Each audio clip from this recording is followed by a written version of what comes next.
Hey everybody, Nick here, and today I got a review for you of this very interesting knife right here. This is the Origin Blade Maker Genesis pocket knife. First off, though, in the name of weird full disclosure, I want to thank, the manufacturer for sending this guy along. What happened is Andre Van Heerden, that's right, not Andre Thorburn, but Van Heerden, the other guy, the other Andre involved in the A2 project, reached out to me on Instagram, said, hey Nick, I got something you want to check out, or you should check out. Sure, okay, and I sent him my full disclosure, or disclaimer that is, told him I'm talking about the good, the great, the bad, the ugly, might be a gem, might be junk. He still sent it along, but this came, I think, from the manufacturer. I actually have absolutely no idea how exactly this ended up on my table, but I'm going to disclose that anyways, because, you know, there you go. Nevertheless, the person who sent it to me knows that this is going to be what's going on, and I suspect that because he's a good colleague of Thorburn, that he's probably involved in this in some way, but I don't know, but that's what happened. Next thing, let's do a size comparison real quick. What tangled webs we freaking weave, right? First off, here it is against your Spyderco Delica. So you can see here, not actually a particularly large blade. Here it is against the Ontario Rat number 2. And then here it is against the Spyderco PM2, which is actually, it is right around, in terms of sharpened blade length, it's right around PM2 territory. So it's sort of a smaller handle than the PM2, but about the same sort of blade. And so there is that. Next thing, as you've probably figured out already from the whole introduction, as well as just from the overall look of this thing, this is an Andre, as well as the fact that it says Thorburn right on the front of it, just said. This is a design by Andre Thorburn. Andre Thorburn is a South African knife maker who is absolutely one of the great knife makers. Like, period. If you haven't handled his custom stuff, they bring something very unique to the table. Thorburn is a maker I respect, every day, and again on Friday, and so this is one of his designs. But the maker of this is somebody entirely new and different. The maker of this is Origin Blade Maker. That's right. I have never heard of these people right up until this is their website and everything. I had never heard of these people until this guy showed up roughly on my doorstep, so to speak. But they appear to be based out of Oregon. They're made in the U.S. of A. And they usually make knife making supplies. They have on their website a bunch of blade grinders for sale. But I think they've realized, hey, we make making stuff. Let's go ahead and make some knives, too. And they don't even have, like, an Instagram page or anything like that, but they seem to be doing a lot of interesting work, and this is a really interesting knife. And so that's who has made this guy. Origin Blade Maker. Never heard of him before, but they've got my attention now. So anyways, let's go ahead and jump into the good, the great, the bad, and the ugly of this very interesting little knife right here. So on the good side, to start with, there are two color options available at present. There's the black G10, and then there's also an orange G10 version, which I can see making sense for your hunters and whatnot. So there you go. That's nice to have that option. Next thing, fit and finish on this guy is quite good. I mean, overall, you can see all of the G10 is very well aligned. You've got this nice little piece of alignment at the front here. I mean, overall, I can't really complain about fit and finish here. Even things like, for instance, surface finishes are nice. These little cutouts for the jimping, and the jimping on the flipper tab is good. Just, this is a supremely well-made knife. I'm very, very impressed with the finishing and the fitment on this guy. No complaints about that whatsoever. Next thing, the bearings on this guy. So it says IKBS on the side of it, which is, of course, short for Iko-McCorth bearing system. However, it is not the conventional IKBS where you've got a million tiny little balls in there just waiting to escape and roll under something and whatnot. No, instead, this is actually very large ceramic balls. I mean, somebody must have said, it takes big balls to do a Thorburn as your first production knife, and indeed, they listened. I don't know that the number of balls or the size of them makes any particular difference, but I'm very happy that it's running on caged bearings rather than the loose bearings that is so often a bit of a pain in the neck for disassembly. And considering that the action on this guy is, well, absolutely freaking on point, it's good to go in that way.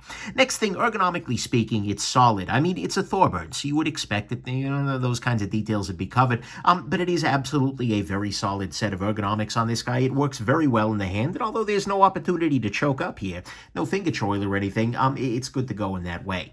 Next thing, blade on this guy. The blade steel on this is Bowler N690, which is it's a mid-range sort of steel. It's very closely related to G10.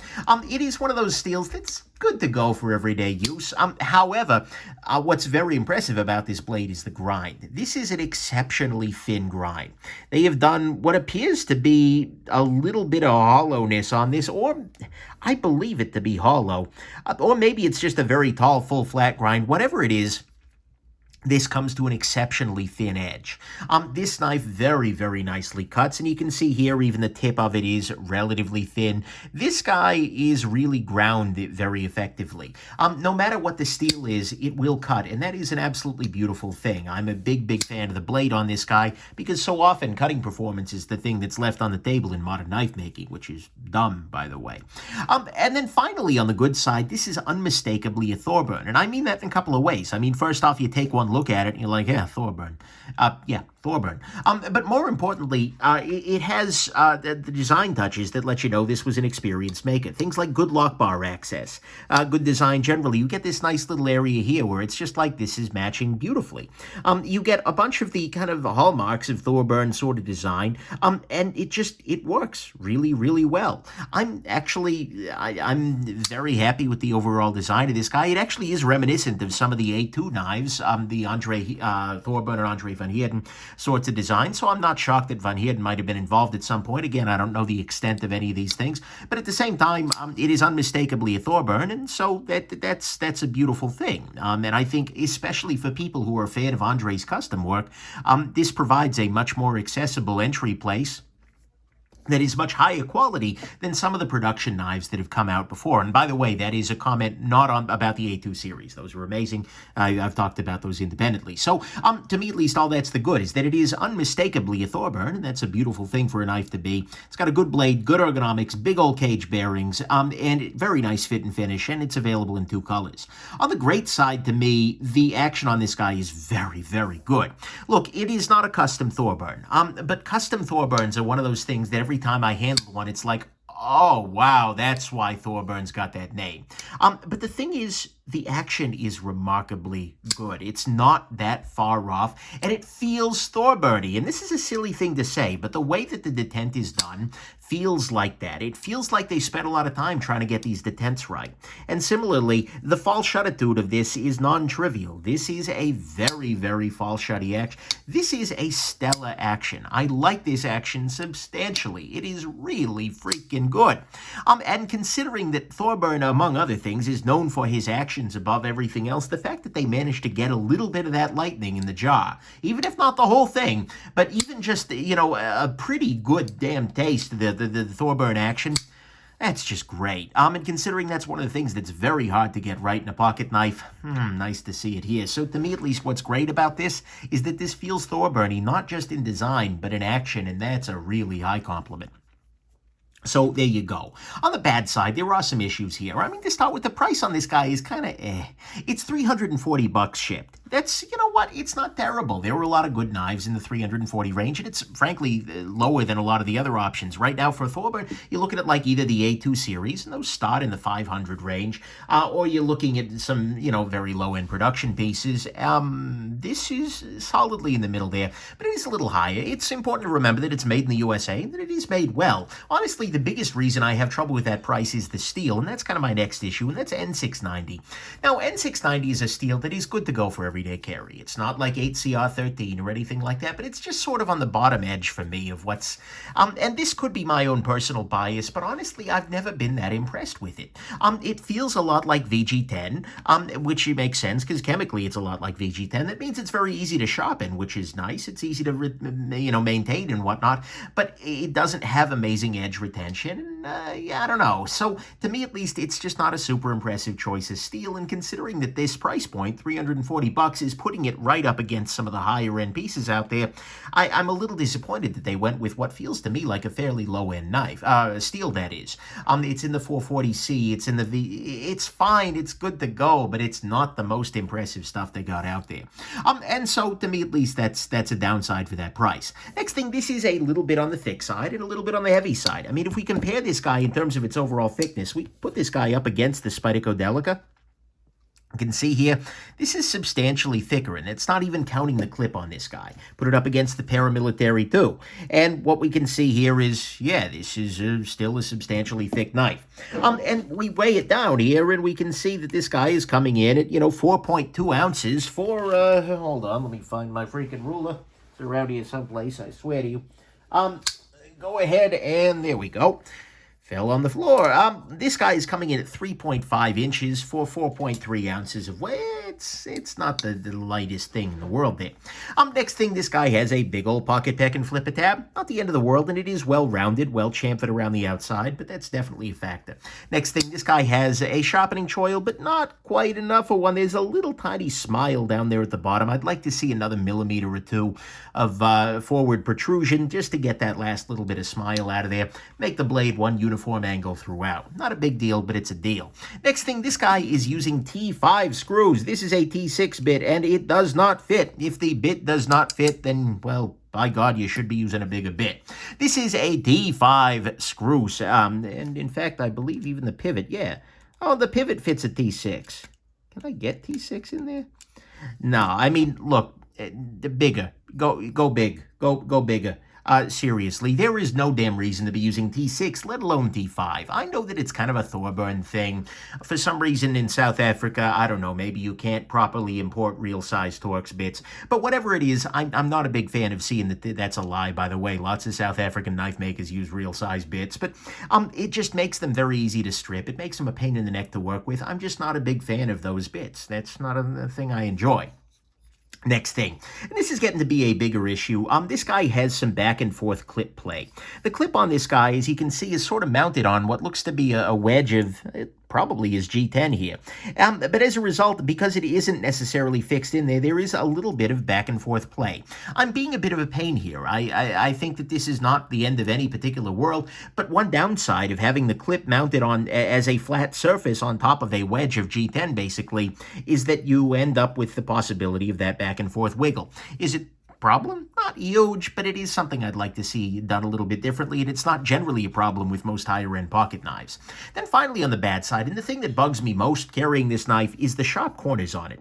Now, mind you, they've done a lot of good chamfering. They've done a lot of, they've broken the interior edges here, and you can see here, I mean, generally speaking, it's not the case that the corners of the metal are sharp, but the issue with it is that, for instance, this back corner here is actually, if we look at the G10 there, that's actually relatively pokey, and every damn time you're putting this in your hand to flip, you're jabbing this little corner right here up into your hand. So I kind of wish that this was melted a little bit. You know, honestly, I feel like large parts of this knife could use a little bit more time in the tumbler, so to speak. These little angles could be broken in the, if you chamfered those out, it would just be a little bit more comfortable in the hand, actually considerably more so. Once you get it into an actual grip, it feels fine, but in these kinds of deployment thing, it just, like I said, I feel like I just want to toss this guy into the tumbler for a little bit. And so that to me at least is the bad, is that it's got the sharp corners on there. There's a little clip play. T5 is the part of Thorburn's work I least want to see copied in production. It is the sharpening choil is just a little too small. It is definitely pocket pecking with a flipper tab. Little thick, little heavy. It's N690 steel, which doesn't impress me so much on the high end, and the price on it is a little bit on the side. Final conclusions here. This is a pretty damn good knife. It's got good fit and finish, an unmistakable design, great bearings, a good blade, solid ergos, and an action that is really pretty impressive. Mind you, it's a bit pricey. Although not too bad, given made in the USA construction, famous, it's okay, but the steel on it is so-so, and I think that's why I recoil a bit on the pricing. It's a little bulky with tiny screws, a bit of clip play, and it could just use a little more time in the tumbler generally, especially on these back corners here, just to make them a little bit smoother there. But honestly, all of my nitpicking aside, I'm very, very impressed with this. Because if you're looking for a Thorburn, this is, and you're not looking to pay more than $500 for it, you know what? This could be a really nice choice. This feels like a relatively faithful Thorburn knife in a lot of ways, particularly in the action. Again, it's not a custom Thorburn, but it's not that far off. But it's actually quite good, and so I can see this being a really nice choice for somebody who was interested in the Thorburn but didn't have the wherewithal to get a full custom or to get an A2. And so I think that's great. But more importantly than this particular knife, this knife is great, but I've been saying for a while now that we need more choices of great OEMs in the US, that would be a beautiful thing for the knife community. There are some great factories in the US, for sure. You got folks like TRM, you got Chris Reeve, Koenig, etc., although most of them are doing their own work. But I really desperately hope that these folks turn into that, because honestly, this is very, very impressive. I hope that they pick up more designers. I hope that they make more designs. I hope that they do a bigger variety of knives. This is their first knife, and honestly, This is their first knife. Holy crap! I mean, I brought this guy to a knife person event, to a social get-together of a bunch of freaking knife geeks who are in the know, so to speak. I was passing this around, and folks were really impressed. They were, the big question is like, and who are these people? How are they doing this? This is a very impressive first outing. I mean, Thorburn's the designer. It's not going to be bad, but at the same time, this is a really impressive way to walk into the room. And so I feel like the Origin has really done a great job for their very first production knife here. This is exceptionally well made, and it shows a lot of really good skill from somebody who doesn't even have a damn Instagram account, somebody who's fresh to the production world. And so I am impressed, not only with the design itself, the knife itself, but with Origin generally speaking. And so I don't know exactly what's to come, but I really very much hope that this little guy could not only be a very nice knife for you, but could mark the genesis of something very, very impressive. Anyways, hope this has been interesting to you, and have yourselves just an absolutely wonderful rest of your day. Bye now.